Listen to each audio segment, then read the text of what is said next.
Live from Northland. That moment. That wasn't just the start of a game, it was the start of something bigger.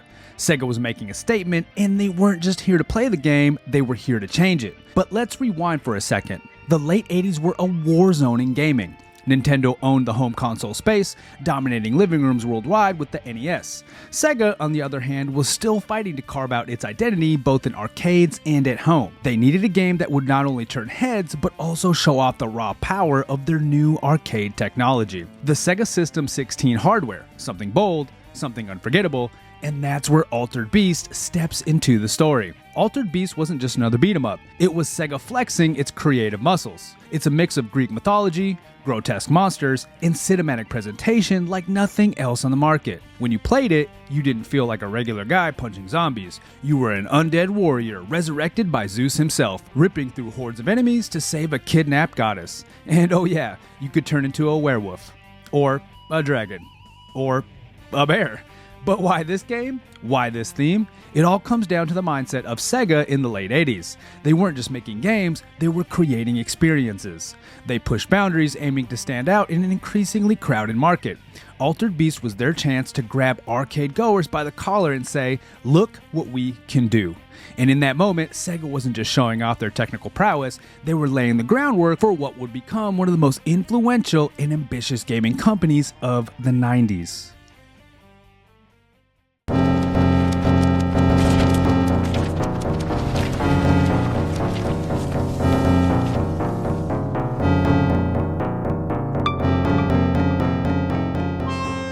The story of Altered Beast starts with one of Sega's brightest young talents, Makoto Ushida. At the time, Ushida was a fresh face in the company, eager to prove himself. Sega tasked him with leading the development of a new arcade game, and the stakes were high. Sega wasn't just trying to make another fun quarter muncher, they needed a hit. Something that could stand shoulder to shoulder with Nintendo's best and show what Sega's new hardware could do. Ushida's vision for Altered Beast was ambitious from the start. Drawing heavily from Greek mythology, he wanted the game to feel like stepping into an ancient epic, where gods, monsters, and heroes clashed in larger-than-life battles. This wasn't a random choice. Mythology carried a universal appeal, with its tales of transformation, power, and revenge. It was a perfect backdrop for a game that was all about raw spectacle. But Ushida didn't want the game to just look impressive, he wanted players to feel a sense of progression and transformation. This idea became the foundation for Altered Beast's most iconic feature, the ability to transform into a powerful mythical creature. Ushida and his team leaned into this concept, building the gameplay around collecting spirit balls that would trigger the player's dramatic metamorphosis. Each transformation was designed to be a moment of pure adrenaline, a reward for surviving the relentless onslaught of enemies. From a technical standpoint, Altered Beast was a showcase for the Sega System 16 arcade board. This hardware allowed for larger, more detailed sprites and smoother animations than many of its competitors. The transformation sequences were a direct result of these advancements. Each frame was meticulously hand-drawn to show your character bulking up, changing shape, and finally emerging as a fearsome beast. This wasn't just eye candy, it was a testament to how Sega was pushing the boundaries of arcade technology. But the game's art in itself also stood out. Ushida's team took inspiration from everything from ancient Greek pottery to Hollywood's depiction of mythology. The result was a world filled with grotesque monsters, eerie landscapes, and just enough campy charm to keep things from getting too dark. The enemy designs, like the iconic undead soldiers and grotesque Cerberus-like creatures, felt both otherworldly and distinctly Sega, intense, weird, and undeniably memorable. And when the game finally hit the arcades in 1988, it was clear that Ushida and his team had created something special. Altered Beast wasn't just another quarter eater, it was a statement.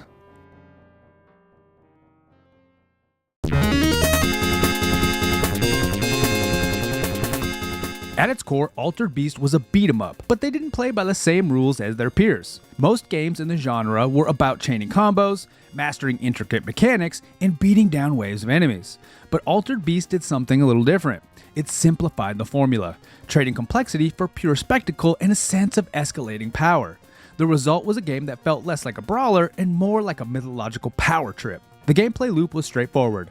Fight through waves of enemies, collect spirit balls dropped by specific foes, and transform into a powerful beast. The spirit balls were the linchpin of the entire experience. Each one you grabbed caused your character to grow larger and stronger, visually bulking up with every orb. But by the third orb, the magic happened. You'd undergo a full transformation into a mythical creature, gaining devastating new abilities and dominating the screen. The transformations weren't just cosmetic, they fundamentally changed how the game played. Each beast came with its own unique attacks and mechanics, designed to fit the tone and the level of the enemies you faced. The werewolf, with its quick, screen-clearing fireballs and spinning dash, felt agile and fierce.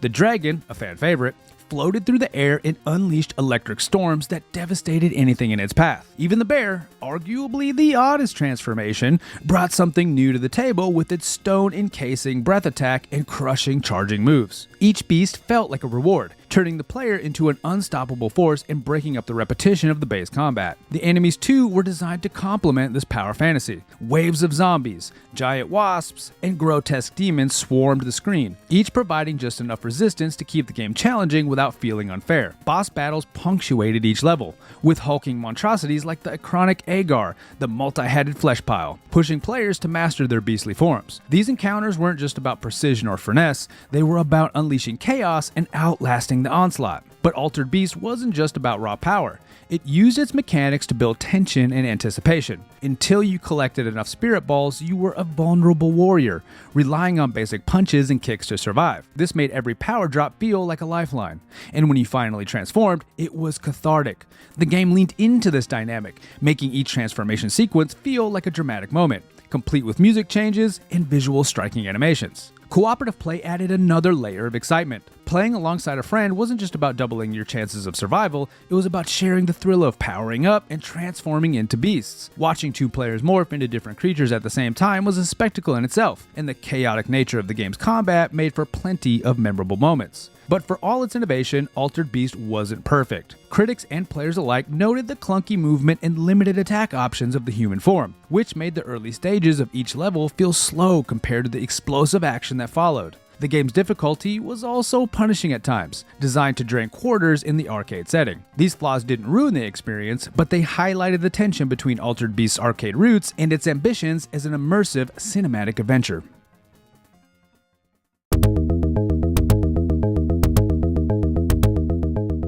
When Altered Beast hit the arcades in 1988, it wasn't just another cabinet in the sea of quarter eaters.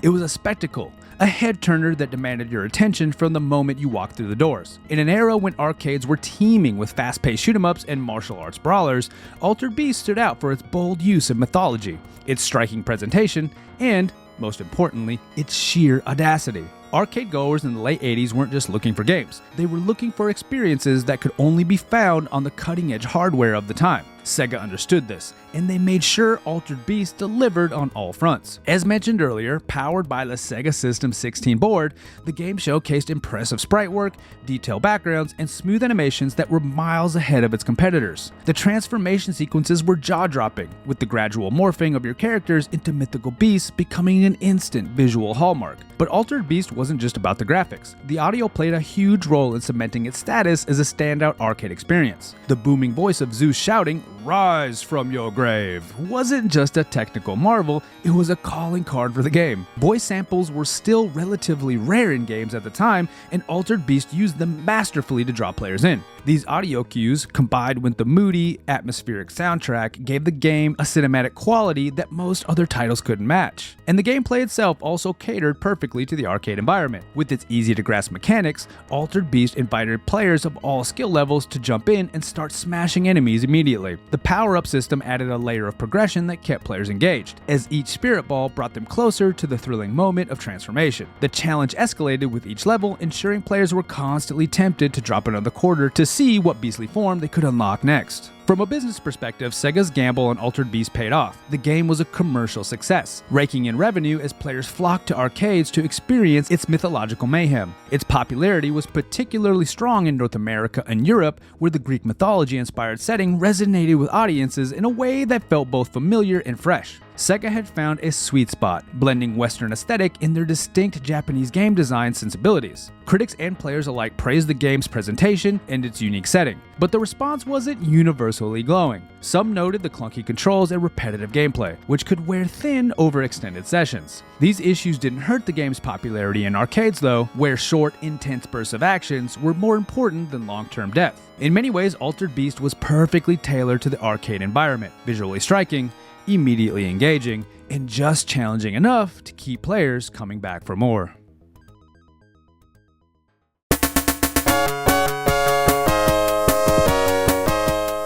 With its roaring success in arcades, Sega saw an opportunity to bring Altered Beast into players' homes. The timing couldn't have been better. Sega was preparing to launch its next big push into the home console market, the Sega Genesis, known as the Mega Drive outside of North America. To make a splash, Sega needed a pack-in game that would showcase the system's capabilities. The answer?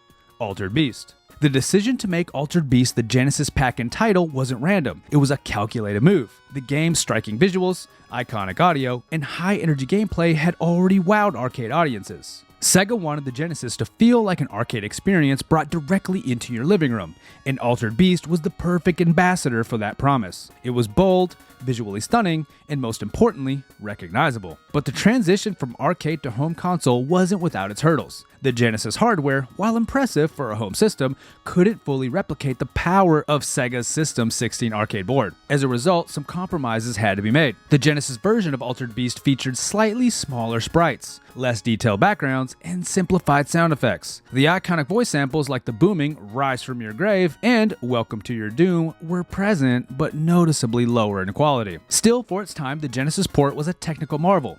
Sega leaned heavily on Altered Beast's reputation to showcase the Genesis as a powerhouse capable of delivering arcade-like experiences. And for the early adopters of the console, it worked.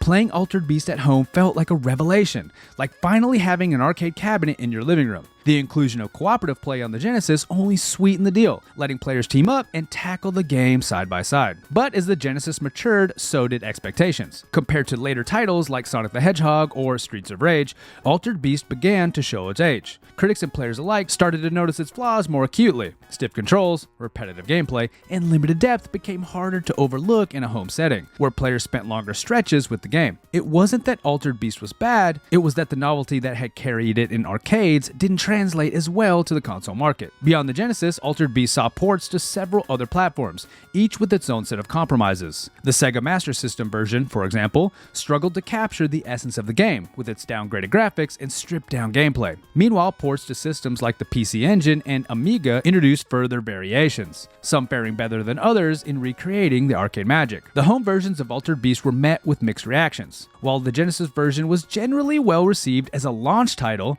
other ports often faced harsher criticism due to the technical limitations. Despite this, the game's iconic status in arcades kept it alive in the public consciousness, even as its flaws became more apparent.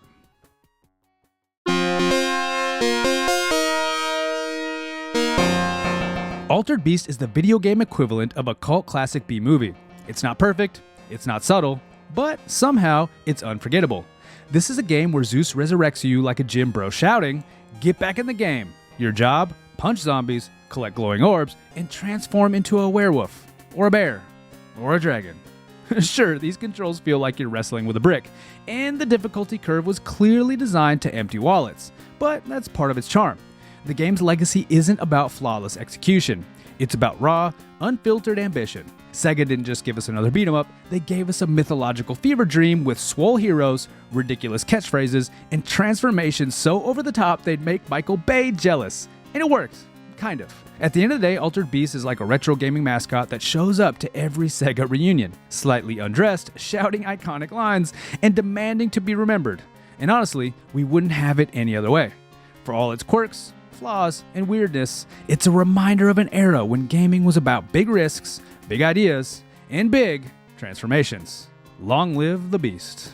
If you enjoyed exploring the making and history of Altered Beast, click this video here to see more from the Retro Reload. And, as always, thank you for watching.